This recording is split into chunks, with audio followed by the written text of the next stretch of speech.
ನಮಸ್ಕಾರ ವೀಕ್ಷಕರೇ, 2026ರ ಹೊಸ ವರ್ಷದಲ್ಲಿ 4 ಗ್ರಹಗಳ ಸಂಯೋಗದಿಂದ ಈ ರಾಶಿಗೆ ವರ್ಷ ಪೂರ್ತಿ ಹಣ, ವೃತ್ತಿ, ಯಶಸ್ಸು ಕಾಣಲಿದ್ದಾರೆ.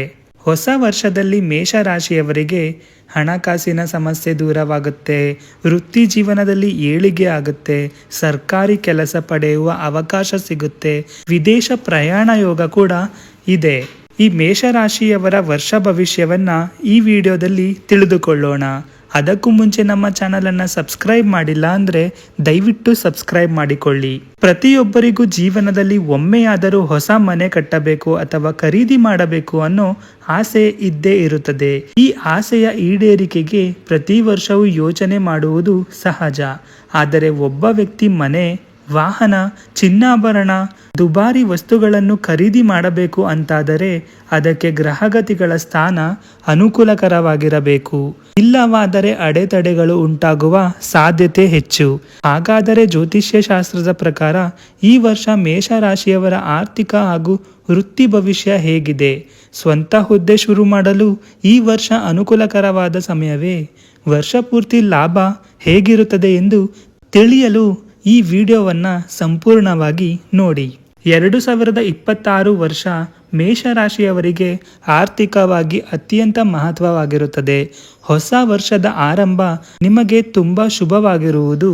ಗುರುವಿನ ಆಶೀರ್ವಾದದಿಂದ ನೀವು ವೃತ್ತಿ ಜೀವನದ ಯಶಸ್ಸು ಮತ್ತು ಆದಾಯದಲ್ಲಿ ಹೆಚ್ಚಳವನ್ನು ಅನುಭವಿಸುವಿರಿ. ಈ ಸಮಯದಲ್ಲಿ ನಿಮ್ಮ 12ನೇ ಮನೆಯಲ್ಲಿ ಶನಿಯ ಸ್ಥಾನದಿಂದಾಗಿ ಕೆಲವು ಅನಿರೀಕ್ಷಿತ ವೆಚ್ಚಗಳು ಉಂಟಾಗಬಹುದು. ಆದರೆ ನಿಮ್ಮ ಜಾತಕದ 9ನೇ ಮನೆಯಲ್ಲಿ ಸೂರ್ಯ, ಮಂಗಳ ಮತ್ತು ಬುಧನ ಸಂಯೋಗ ಅದೃಷ್ಟವನ್ನೇ ಬದಲಾಯಿಸಲಿವೆ. ದೀರ್ಘಕಾಲದಿಂದ ಬಾಕಿ ಇರುವ ಯೋಚನೆಗಳು ಪೂರ್ಣಗೊಳ್ಳಲು ಪ್ರಾರಂಭಿಸುತ್ತವೆ. ಈ ಸಮಯ ವ್ಯವಹಾರ ವಿಸ್ತರಣೆ, ವಿದೇಶ ಪ್ರಯಾಣ ಮತ್ತು ವೃತ್ತಿ ಪ್ರಗತಿಯನ್ನು ಸಹ ಸೂಚಿಸುತ್ತಿದೆ. ಈ 4 ಗ್ರಹಗಳ ಪ್ರಭಾವ ನಿಮ್ಮನ್ನು ಹಳೆಯ ಸಾಲಗಳಿಂದ ಮುಕ್ತಿಗೊಳಿಸುವುದು. ಹಾಗಾದರೆ ಮೇಷರಾಶಿಯವರಿಗೆ ಈ ವರ್ಷ ಪೂರ್ತಿ ಆರ್ಥಿಕ, ವೃತ್ತಿ ಭವಿಷ್ಯ ಹೇಗಿದೆ ಎಂದು ವಿವರವಾಗಿ ತಿಳಿಯೋಣ. ಮೇಷರಾಶಿಯವರಿಗೆ ವರ್ಷದ ಆರಂಭ ಮಂಗಳಕರವಾಗಿದೆ. ಮಾರ್ಚ್ನಲ್ಲಿ ರೂಪುಗೊಳ್ಳುವ ಅದ್ಭುತ ಸಂಯೋಗಗಳು ಹೊಸ ಅವಕಾಶಗಳನ್ನು ತರುತ್ತದೆ. ಮಾರ್ಚ್ ತಿಂಗಳು ಮೇಷರಾಶಿಯವರಿಗೆ ಹೊಸ ಉದ್ಯೋಗ ಅವಕಾಶಗಳನ್ನು ತರಲಿದೆ. ಸೂರ್ಯ, ಮಂಗಳ ಮತ್ತು ಬುಧ ಗ್ರಹಗಳು ನಿಮ್ಮ ಲಾಭದ ಮನೆಯನ್ನು ಪ್ರವೇಶಿಸುತ್ತವೆ. ಅಲ್ಲಿ ರಾಹು ಈಗಾಗಲೇ ಇರುತ್ತಾನೆ. ಹೀಗೆ ಈ ಅದ್ಭುತ ಗ್ರಹಗಳ ಸಂಯೋಗ ನಿಮ್ಮ ಧನಾಗಮನವನ್ನು ಹೆಚ್ಚಿಸುವುದು. ಈ ಸಮಯದಲ್ಲಿ ನೀವು ನಿಮ್ಮ ಕೆಲಸದಲ್ಲಿ ಹಠಾತ್ ಯಶಸ್ಸನ್ನು ಅನುಭವಿಸುವಿರಿ.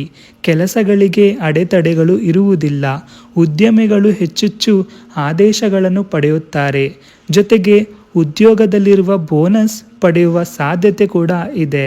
2026ನೇ ವರ್ಷದ ಮಧ್ಯಮಾರ್ಧದಲ್ಲಿ ಮೇಷರಾಶಿಯವರ ಅದೃಷ್ಟ ಕುಲಾಯಿಸಲಿದೆ. ಆರ್ಥಿಕ ಜೀವನದಲ್ಲಿ ಹಣ ಆಗಮನಕ್ಕೆ ಕೊರತೆಗಳೇ ಇರುವುದಿಲ್ಲ. ಜೂನ್ 2, 2026ರಂದು ಗುರುವು ನಿಮ್ಮ 4ನೇ ಮನೆಗೆ ಪ್ರವೇಶಿಸುತ್ತಾನೆ. ಇದರ ಪ್ರಭಾವ ನಿಮಗೆ ಮನೆ, ಭೂಮಿ, ಚಿನ್ನ ಅಥವಾ ವಾಹನವನ್ನು ಖರೀದಿಸುವ ಅವಕಾಶವನ್ನು ಒದಗಿಸುತ್ತದೆ.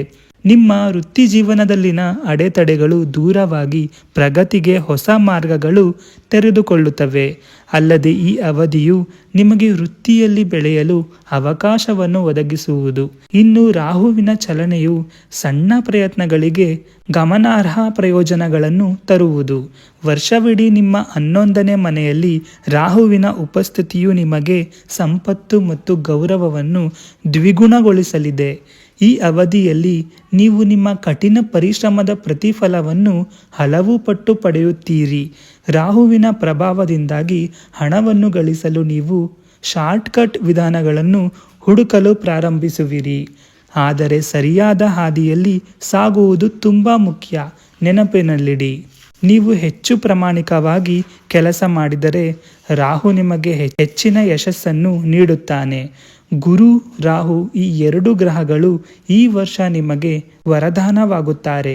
ಮೇ ತಿಂಗಳಿನಲ್ಲಿ ಚಿನ್ನ ಅಥವಾ ಆಸ್ತಿಯಲ್ಲಿ ಹೂಡಿಕೆ ಮಾಡುವುದು ಅತ್ಯಂತ ಪ್ರಯೋಜನಕಾರಿಯಾಗಿದೆ. ಹೊಸ ವರ್ಷದ ಕೊನೆಯ ತಿಂಗಳುಗಳು ಮೇಷರಾಶಿಯವರಿಗೆ ಶುಭ ಫಲವನ್ನೇ ನೀಡಲಿದೆ. ಷೇರು ಮಾರುಕಟ್ಟೆಯಿಂದ ಲಾಭದ ಬಲವಾದ ಸಾಧ್ಯತೆಗಳು ಇವೆ.